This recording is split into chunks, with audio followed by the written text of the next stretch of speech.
Bonjour les amis. Alors aujourd'hui, je vais vous présenter comment faire du ghee. Alors qu'est-ce que c'est le ghee, hein? C'est une matière qu'on utilise beaucoup en Inde, hein. Vous avez peut-être vu ça dans les magasins en Europe. C'est du beurre clarifié. Alors vous en trouvez dans les magasins en bio, en biologique, hein, dans les magasins qui vendent des produits aussi exotiques. Donc c'est quoi le ghee? C'est quoi sa particularité? Eh ben, c'est un beurre qui a été travaillé, clarifié, pour en tirer toutes les impuretés et puis s'en servir, hein, pour que ce soit la médecine ayurvédique, dans les soins, que ce soit pour la cuisine, hein. Les Indiens l'utilisent pour leur préparation culinaire, hein, dans un mode de préparation dit ayurvédique. Alors, pourquoi utiliser du ghee plus que du beurre, hein, qu'on trouve dans les commerces?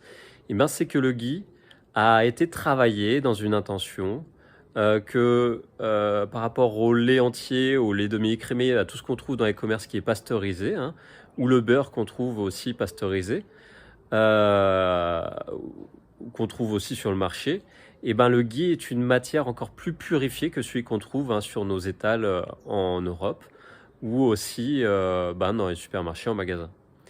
Donc comment clarifier ce beurre, hein? C'est du beurre qui est fondu et où on sépare tout ce qui est épais du beurre, tout ce qui va remonter aussi à la surface en impureté. Et on va en prendre que le médian, c'est-à-dire entre deux. Entre ce qui est en surface et de prendre au milieu, hein, et de laisser tout ce qui repose dans le fond. Et de prendre cet élément purifié. Alors je vais présenter comment en faire, hein. C'est simple, c'est très simple, ça demande un petit peu de temps, un peu de matériel. Et puis je vous ai expliqué les particularités du beurre, hein, à quoi ça sert, et qu'est-ce que ça a de bon pour la santé au niveau physique, mais aussi au niveau subtil, hein, de l'être. Et pourquoi il est utilisé en Inde. Et voilà, aussi pour le conserver, je vous exprimais un peu tous ces éléments pour que vous voyez mieux ce que c'est. Voilà, tout de suite les amis pour la démonstration. Alors voilà, nous sommes dans la cuisine. Alors je prépare de l'eau chaude, hein, vous voyez, ça commence à ébuler un peu, à frétiller. J'ai une grande gamelle en fonte, hein, voilà, qui est prête à faire le ghee. On peut prendre un wok en fonte, c'est plus pratique d'ailleurs, un wok, mais j'en ai pas trouvé ici pour l'instant à Rio. Et on va faire fondre le beurre qui est là, hein, un beurre de qualité, de préférence en biologique, pour qu'il y ait moins d'impuretés de pollution dedans. Hein, beurre doux, pour éviter d'avoir les cristaux de sel, hein, les sédiments de sel, et de préparer des pots. Alors là, c'est mes anciens pots, vous voyez, il y a un peu de matière grasse dedans, du ghee avec des impuretés un peu. Donc c'est pour ça, hein, que voilà, vous voyez, c'est pas très propre dedans. D'ailleurs, parce que j'ai fait du ghee différent. Là, je vais faire du ghee pour le côté médical, c'est-à-dire le côté soin, santé, pour la peau, pour les massages que je fais, les massages ayurvédiques. J'utilise du ghee, hein, je vous en parlais d'un soin en particulier, des soins que je donne dans l'ayurveda, dans le massage traditionnel, pour un soin qui s'appelle le kansu. Alors kansu, c'est un soin de massage de pied, hein. J'ai eu un enseignement que j'ai reçu qui vient des écoles Tapovan en France. Il y a 2 écoles, hein, Tapovan. Et on utilise le ghee, hein, soit pour les lampes à huile, pour avoir des lampes allumées, ou soit pour le soin. Et, et pour la cuisine, comme je vous ai dit, hein, pour cuisiner avec. Donc, pour laver les bocaux, pour les rendre clean, aux bactéries, aux plus neutres, et ben on va mettre de l'eau à ébullition dedans, hein, bien les laver à l'eau bouillante pour clarifier toutes les impuretés et enlever le surplus de bactéries qu'il peut avoir dedans, de poussière, ou hein, tout ce qui ferait tourner un peu le beurre, pour rendre le contenant le plus neutre possible. Voilà, je vous refais une vidéo pour vous montrer d'autres éléments. Donc, le meilleur beurre, hein, que j'ai trouvé ici au Brésil, c'est du beurre français, où le lait, je sais qu'il est un peu plus contrôlé, hein, par rapport ici aux usines de production au Brésil, où c'est plus de l'industriel américanisé. Ici, le beurre d'Issigny, hein, que vous pouvez trouver dans le supermarché, c'est la meilleure qualité.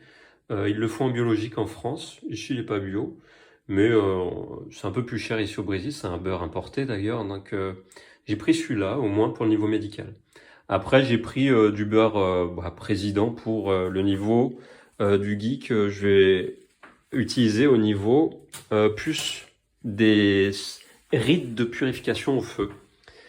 Alors si vous voyez là, voilà, j'ai mis 2 plaquettes, hein, je vais prendre la troisième après qui est là. Et j'ai mis un feu très doux, hein, le beurre, vous voyez, il se dissout. Un feu très très très doux au milieu, au plus apaisé possible. Pourquoi? C'est pour éviter qu'il rentre en fusion, plutôt que ça frétille, et qu'il y ait une chaleur d'inertie, hein, voilà, que ça fonde doucement, pour éviter que ça brûle dans le fond. Pour ça, les plaquettes, vu qu'elles ont leur propre poids dans le fond, je les fais un peu tourner pour qu'elles fondent tranquillement, pour éviter que ça colle dans le fond. Ça colle pas vraiment dans le fond, mais c'est pour éviter que ça se résine en fait. Donc voilà, le beurre fond tout doucement.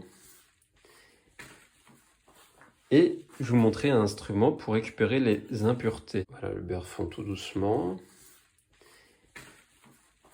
Et je vous montrer un instrument pour récupérer les impuretés. Une spatule simple, hein, où je viendrai récupérer ce qui flotte à la surface, gratter des fois un peu le fond pour voir ce qui peut remonter, hein, et puis le récupérer, il y aura une mousse à la surface. Je vous montrerai ça après. Donc là, voilà, on a les 2 premières plaquettes qui ont fondu presque, hein, c'est le fond là. Et la troisième que j'ai mis après. Alors, quand je prépare, si vous le souhaitez, d'une façon, je vais dire traditionnelle, quand on est dans une forme de préparation, là c'est pour ça que je vais vous parler d'alchimie, j'ai dit que je vous arrêterai de vous en parler, mais je vais vous montrer quelques opérations d'alchimie qui est possible de faire, c'est très simple. C'est quand vous préparez, vous mettez une intention de concentration, hein, dans ce que vous faites. Soyez très présent, hein, observez vos pensées, observez votre mental s'agiter, si vous pensez à vos courses, si vous pensez je sais pas, ce que vous allez voir, manger après, ou ce que vous avez fait avant. Et concentrez-vous, hein, vraiment sur ce qui est là maintenant. Donc là, vous pouvez voir, vous sentez la consistance du beurre sous la spatule. Vous voyez, hein, les effets, les couleurs que ça fait, les formes. Vous pouvez vous concentrer dans ce que vous faites. Votre posture de votre corps, quand vous faites le mouvement. Comment vous inspirez, vous expirez. Et vous mettre dans un état de préméditation, hein, de concentration. C'est un des piliers du yoga, la concentration. Quand vous êtes dans cet état, bien concentré, à observer ce qui se passe, à sentir ce qui se passe, à voir que vous êtes esclave de vos pensées, de vos émotions, et maintenant vous vous mettre dans un état d'observateur. Dans cet état d'observateur, d'essayer de voir tous ces mécanismes qui vous mettent dans une pensée, dans une émotion, tout en étant dans un geste concentré, ce qu'on apprend dans le yoga, dans les postures, les asanas. Et dans cet état d'observateur, de voir comment votre ego réagit, ce que vous avez au fond de votre âme, et ben de demander que la grâce soit présente, qu'elle descende en vous, qu'elle vous aide à y voir plus clair, qu'elle vous aide à trouver plus d'équanimité, hein, dans vos émotions, qu'elle vous aide à être plus dans une conscience omniprésente, en interaction avec le cosmos et de la vie sur Terre.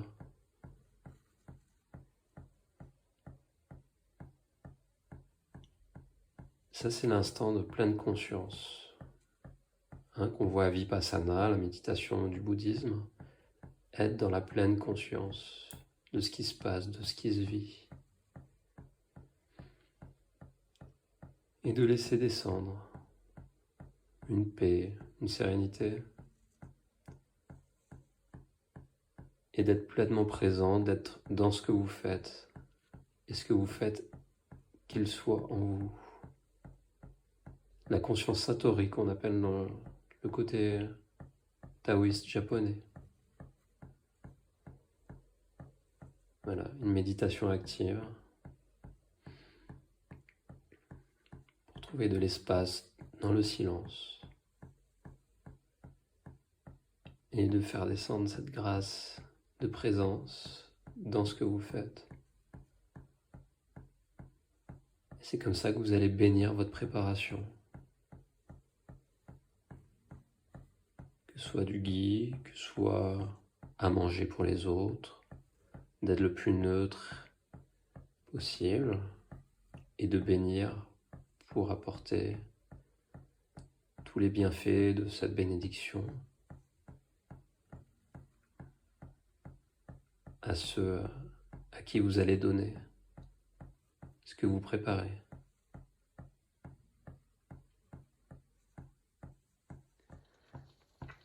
Là, vous voyez, le beurre commence à...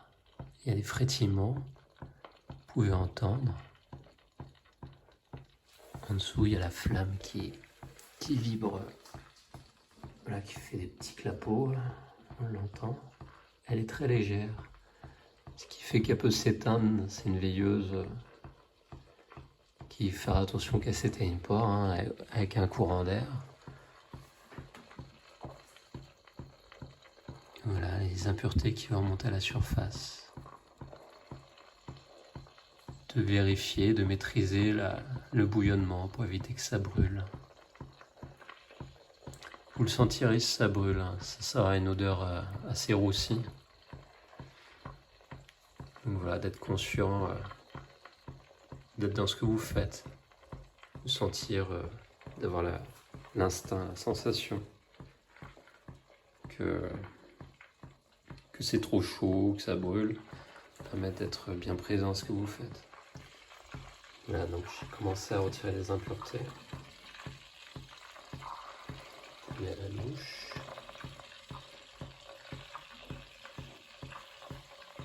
Et vous avez une mousse, vous pouvez la retirer.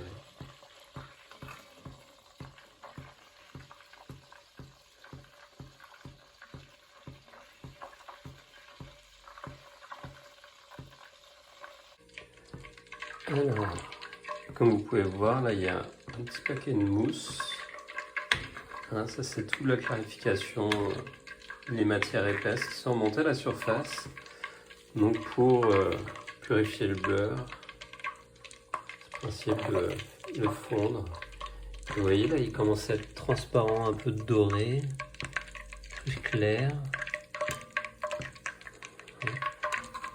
Et si je mets la spatule dans le fond, bah, ça fait un peu de bouillonnement, c'est qu'il y a des matières, hein, voilà, qui remontent à la surface. Et là je vais récupérer ce qui est remonté. Voilà, donc là on y est sur la fin, là. Presque plus d'impuretés.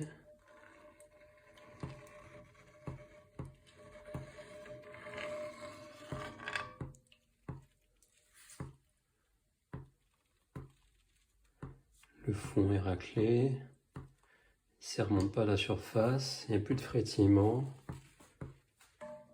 C'est que des légères petites mousses dessus.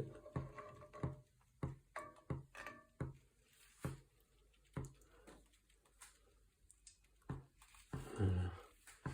Donc comme vous l'imaginez, hein, ça a réduit la contenance du début. Il n'y a plus la même quantité de beurre à la fin qu'au début quand on l'a fait fondre. Hein, on a perdu de la matière impure qui est là. Une petite assiette à remplir. Avec un peu de beurre liquide qui a redescendu, qui a décanté. Alors.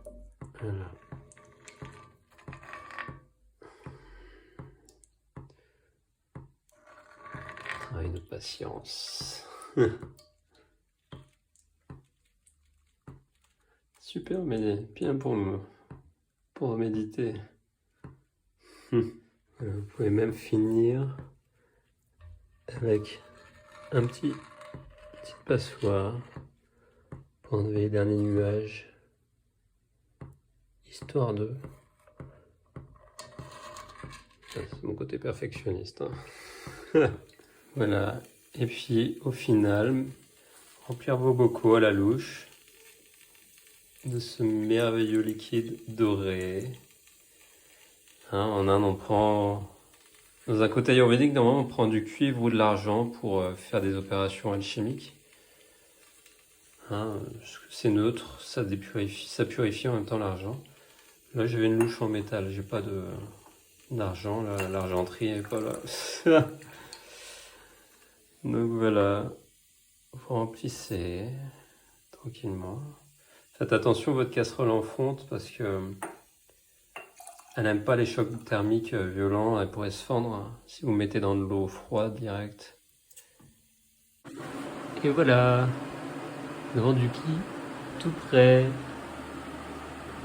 de la pure, avec des légères impuretés, c'est pas du beurre super bio qualité, mais on a un produit translucide. Voilà, avec quelques petits dépôts, mais c'est rien. Là, ça va se décanter dans le fond, et puis on n'utilisera que la partie, voilà, les 3/4, et puis le fond, s'il est un peu sale, on l'utilisera pour faire du feu. Voilà les amis. Alors, les deux utilisations principales du ghee, elles sont au niveau du culinaire et au niveau de la santé des soins ayurvédiques. Alors, le premier, au niveau de la cuisine, il a un principe, ce beurre clarifié, de ne pas brûler comme le beurre traditionnel qui n'est pas retravaillé, clarifié comme le ghee. Donc, quand vous utilisez une plaquette de beurre achetée dans un commerce qui n'est pas été clarifié, souvent il brûle à 120 degrés, il crée un côté roussi et il va dénaturer les aliments et lui-même, en ayant brûlé, va être toxique et va laisser des résidus dans le corps. Avec ces résidus, ça crée le cholestérol, le mauvais cholestérol, et ce qui donne ensuite des maladies au fil du temps et des accumulations de mauvaise graisse dans le corps. Donc l'avantage du beurre clarifié, du ghee, c'est que il va brûler lui à 250 degrés, il va tenir les hautes températures. Donc voilà pour le côté culinaire, il va préserver les aliments, il a un petit parfum d'ailleurs, ce ghee culinaire, il a un petit parfum de noisette. Il se conserve très bien à température ambiante. Il peut bien vieillir des fois, comme un bon vin. Donc pour la cuisine, il tient les hautes températures. Sa graisse est différente que le beurre non clarifié. Et puis pour le côté du soin, il va apporter un bienfait au niveau de son non-cholestérol et qu'il n'y a pas de caséine dedans et pas de lactose, parce qu'il a été clarifié. Et savoir que les produits laitiers, c'est très mauvais pour la santé parce qu'à la base, ils sont faits pour les animaux. C'est pour ça qu'il y a ces transformations du beurre qui fait qu'il est beaucoup plus digeste et qui a un principe anti-inflammatoire au niveau des intestins, de la paroi intestinale. Et dedans, on va retrouver des antioxydants, des phénoliques qui vont permettre d'avoir une régénération du corps plus facilement avec certaines vitamines comme la vitamine A, E, D et puis cette vitamine K. J'ai pris des notes. Je vous dis, voilà au principe de la santé. Par expérience, ce ghee, je l'utilise moi dans les massages ayurvédiques, un massage qui s'appelle Kansu. Voilà, c'est des massages que j'ai eu d'une transmission traditionnelle par une élève des écoles Tapovan de Kiran Vyas en France. Voilà, c'est la mère de ma fille, elle m'a transmis pendant 2 ans les enseignements et ça fait partie des soins que je propose ici au temple au niveau physique, en parallèle des soins psychiques, de l'accompagnement psychologique bouddhiste et puis des cours de yoga que je donne et des enseignements bouddhistes de la gnose. Donc au niveau des soins, ce beurre clarifié, quand on va le manger au niveau de principe ayurvédique dans une alimentation sattvique, c'est quoi sattvique? C'est le principe d'alimentation le plus équilibrante qui permet d'avoir une vie spirituelle élevée par rapport à une alimentation tamas qui va être totalement l'inverse, c'est comme fast-food, c'est très mal digéré, c'est très toxique pour le corps. Et ben entre deux, on aura rajas, hein, c'est les principes des trois gunas dans l'Ayurveda qui donnent par rapport au caractère humain, hein, les doshas en dominance dans un être et qui va avoir une forme d'alimentation souvent spontanée dans ces trois côtés, trois gunas, par rapport à l'équipe de ces doshas. Alors, c'est Pitta, Vata, Kapha, hein, les doshas.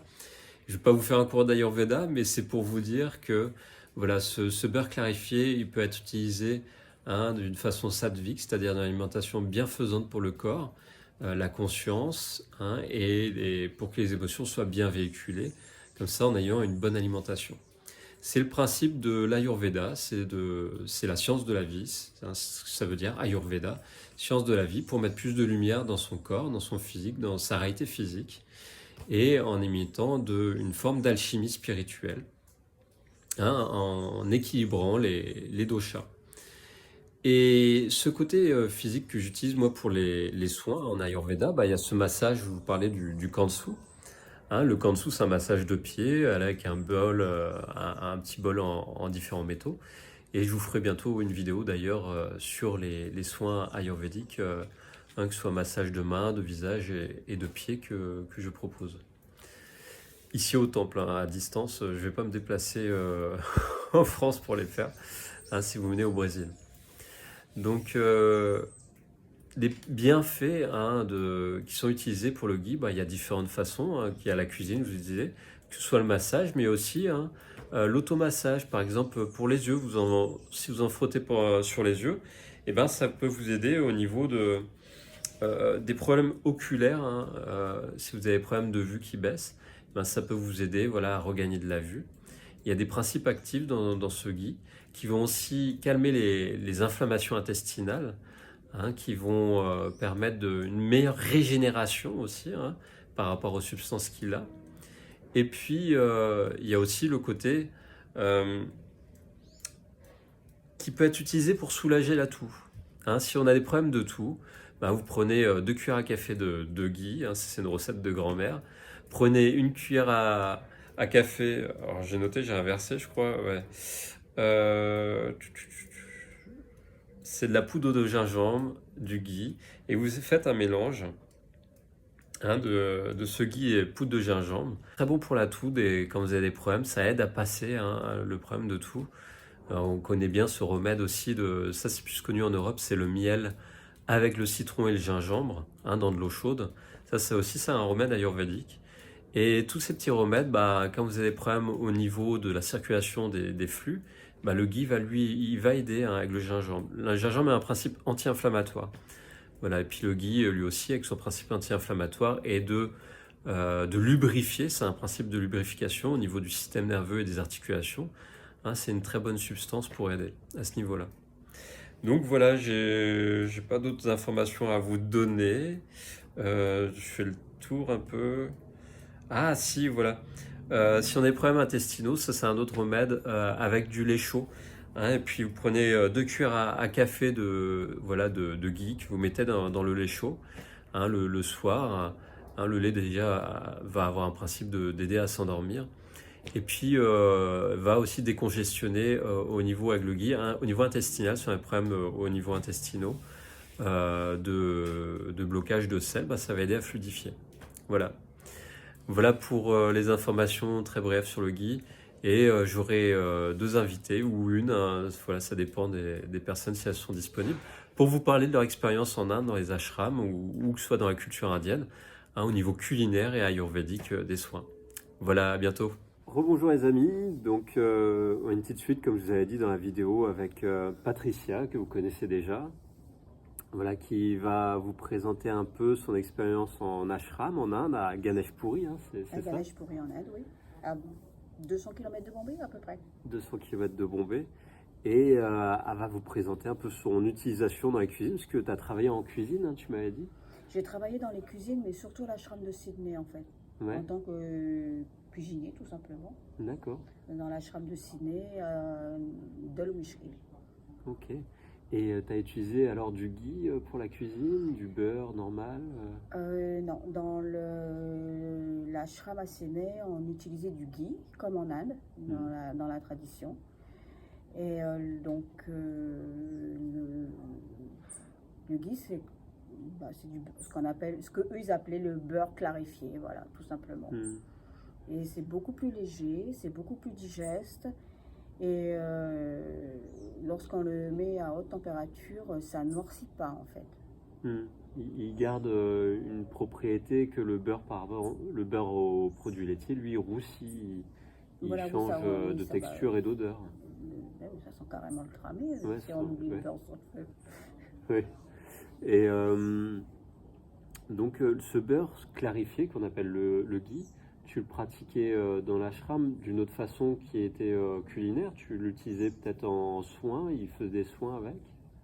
Non, pas à Sydney, il n'y avait pas de soins avec le ghee.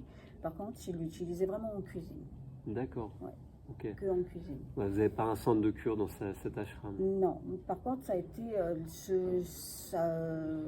l'utiliser pour les massages. Ça, je l'ai vu, mais à l'ashram de Ganesh Puri, avec des masseurs kinésithérapeutes qui utilisaient le ghee avec des huiles essentielles à l'intérieur et les plantes. D'accord. Voilà. Ah oui, un mélange ayurvédique un mélange tout à fait ayurvédique, ouais, complètement. Ouais. D'accord. Ouais. L'huile de sésame aussi peut-être l'huile de sésame, par contre, moi j'en ai utilisé parce que je fais des massages à l'occasion et j'ai utilisé déjà de l'huile de sésame. Ouais. C'est l'huile de sésame, l'huile de coco. L'huile de coco aussi.